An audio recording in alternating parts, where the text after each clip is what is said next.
So, friends, this is my first ever chatty work with me. So, if you want to know what I think the top 10 things that all new resellers need to know are, work with me and find out.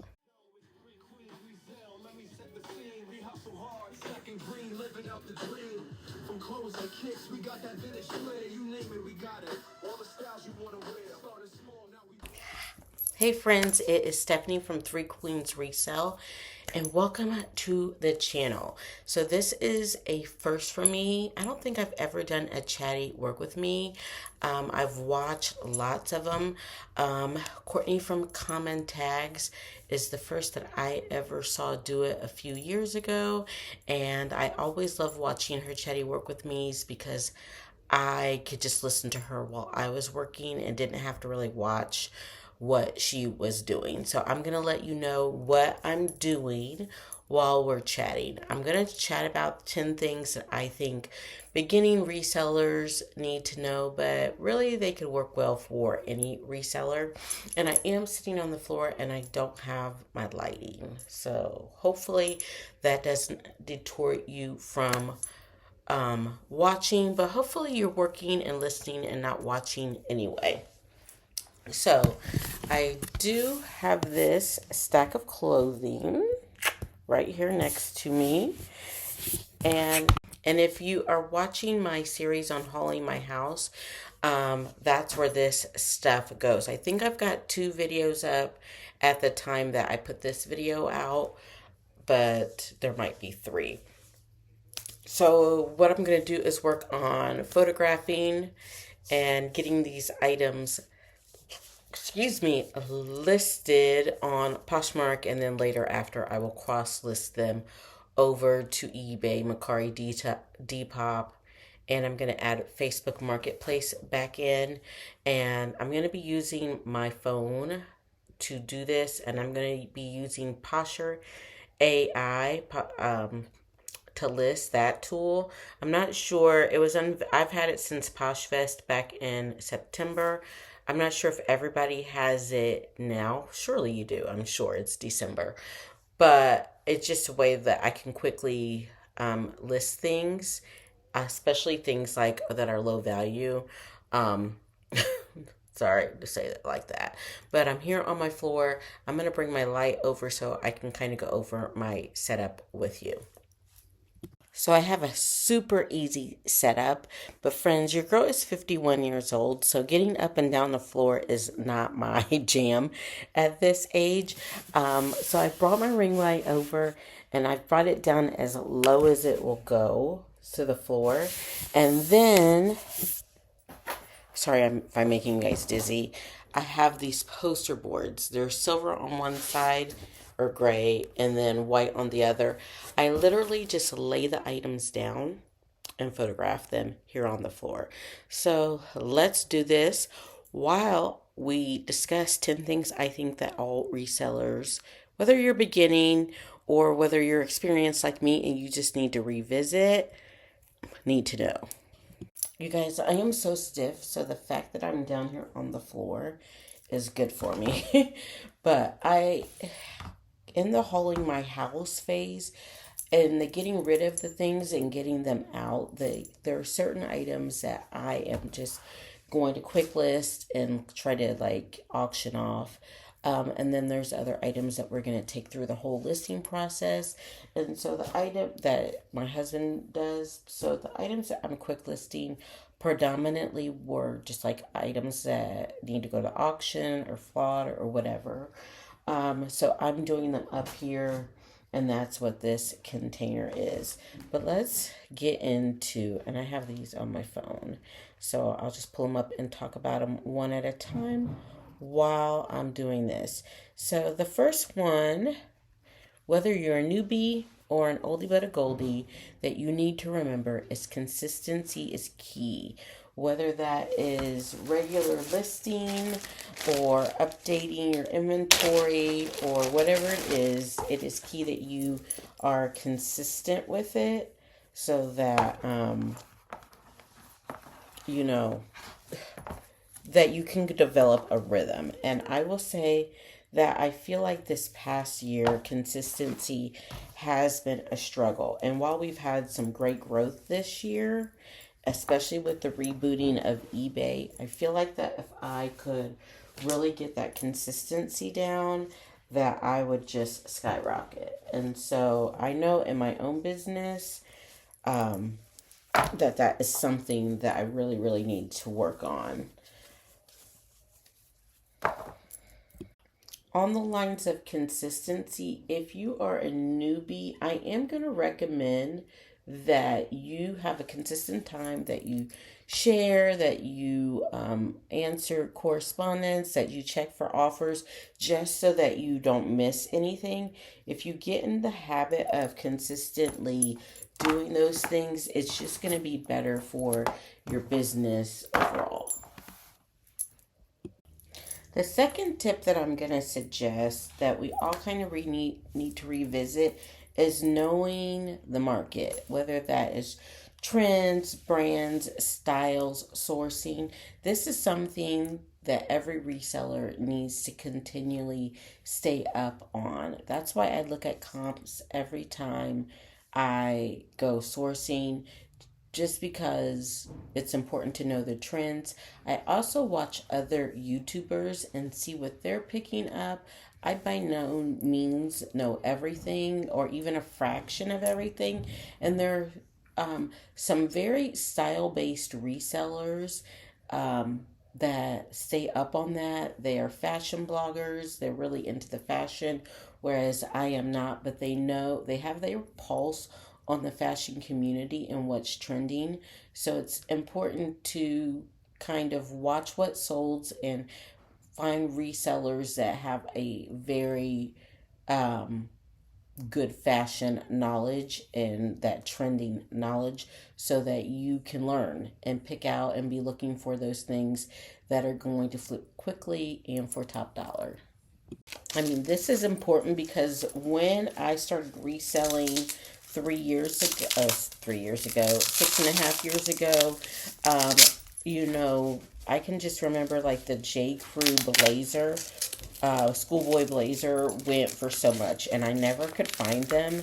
And then all of a sudden I started finding them, and then they weren't going for very much for a time, and now they're back going for quite a bit. So you just have to kind of know what to look for at all times and doing your research and knowing the comps. And a lot of times when I look at my closet to see why things are not selling, it's because like it's just not popular anymore. For instance, like skinny jeans, from time to time I can move a pair of skinny jeans, but it's just not what people are looking for. And so I need to be cognizant of that as I resell. So this one is one that I'm kind of got mixed feelings about, but I'm going to share it with you and we can kind of talk it through. And that is quality over quantity. Now, I am a bins shopper, so I can tend to bring home large hauls just because who wants to go to the bins every day? It's very time consuming to do and to wash. And I know a lot of the resellers do, but it just doesn't fit into my life. So when I go, I like to get a lot at once. But what I'm learning, even in that process, is that even though I like to get a lot at once, it still needs to be quality pieces. And so what I used to have up until like recently, like a couple of weeks this month, I had a listing goal of 30 items a day. And so it made me source 210 items a week. And that can be daunting. And sometimes in that sourcing 210 items a week, I picked up some things that I probably should have left behind because I was more concerned about my $210 listing goal. And that is one of the things like going forward. Um, I've dropped my listing goal way down, and I don't have to uh, list so many. And so I want to focus on pieces that are more quality and that I am going to be able to flip quickly. That's more important to me than finding items that to just list, because if they're just listed and they never sell, then it's still a waste of time, effort, energy, and money. So this is one we're all super familiar with.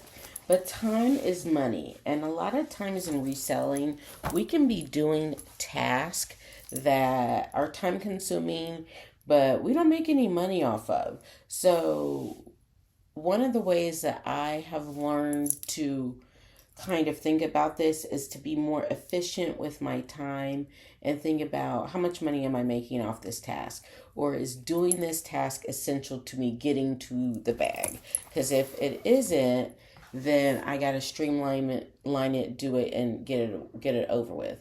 For instance, me transitioning away from doing live auctions, I am now left with a bunch of inventory that I don't know what to do with, since I am not doing live auctions anymore. But at the same time, the items still have value and I want to get them listed. So I am doing it the quickest way that I know how, and that is just by going ahead, doing these like flat lays, lotting things together so that they're more likely to sell, and listing them what I consider is a fair like garage sale price, so that they can move quickly and we can get money and move on from it. But this process has taken me a while to come up with, and I haven't been because basically I've been sitting on stuff that I either had already, whether it was my own or I bought it to resell. And if I'm sitting on it, I'm not making any money. But at the same time, if I don't have a process in place to handle it, I'm also not making any money. So it's a double-edged sword, but you've got to put systems in place to help you identify the most efficient way to handle things so that you can make money quickly, or at least you're not wasting time. The better your lighting, the more you're going to be able to ask for items too. If people can see the items clearly, all the details, and it's not just about the lighting, it's actually about the photos that you take. So make sure you're taking, I would say 6 to 8 photos. Make sure you get the front, the back, the care tag, the size tag, of the brand name tag, any details, zoom in on buttons, if there's pockets, pleats, things like that. Make sure you get all of the details, because people are interested in those things. And it's just going to help your item sell faster. If it has flaws, go ahead and photograph the flaws so that they can clearly see them. That is going to help you limit the amount of returns that you get. Number 5, we all know this. Photos matter. So whether you're going to sell something for $1 or $100, you want to make sure that you have a good photo system set up. I show people our photos all of the time, and my husband has worked really hard, done a lot of studying to figure out what's the best photo setup for down in the basement, where we don't get natural light. There's no windows down there where he is in the basement, and so we have a light box and other lighting that he has really worked on to find the right setup so that we can have the best photos in that situation. It takes time and effort, and if you want to have good photos, you're just going to have to get it done and figure out, experiment. Natural lighting is always the best, and if you're new starting out and you don't have the money for lighting sources, go ahead and just do the natural lighting and just plan to take all your photos in natural light during the daytime until you can do something else. If you're just starting out and you're not sure if you even want to resell, don't go spending a lot of money on lighting and light boxes and things like that. That's for people who are like, I'm in it to win it. Which takes me into number 6, and that is be honest about flaws. So if your items have flaws, just go ahead, take photos of them, identify them in the listing, and put a circle around it. Just make sure that they know, because people are still going to return things even if they know that it has flaws. If Because that's what people do. So I think especially on eBay, to avoid getting a case, just go ahead, be completely honest, make sure your listing is completely well outlined with all the information that you need to have to prevent that, and then that way just go for it. Then you don't have to worry about people returning them. Because you need to learn. You need to learn about sell-through rate. You need to learn. I mean, unless it's like Louis Vuitton, it's like things you know that is gonna sell right out the gate. I would just be very leery and investing a lot in the beginning. Bread and butter pieces are the backbone of our reselling business. And we do really well with them. Do we have bangers from time to time? Most definitely. But, we have the tried and true products that I've become very familiar with. There's a low cost of good, but there's also low margins as well. And but you can flip them quickly as well too. So if you can find those bread and butter pieces that are consistent hits at the bins, like I'm gonna say J. Jill, Chico's, some Talbot's pieces that you can still get $15 to $20 out of, but you're only paying about $1.50 depending on your bins. That is definitely a viable business model, especially to start off with, and to just kind of use that as a starting point to practice. Of course, I'm always going to say start with your own items, but bread and butter items are, people underestimate them. And I think that's what a lot of us have. Like, we all can't find those designer pieces. Or want to invest in those designer pieces. So it's important to kind of just identify your few tried and trues and do you, babe, do you. So finishing up with 9 and 10. I don't know, I think I deleted them, but I am going to redo them. This is editing, Stephanie.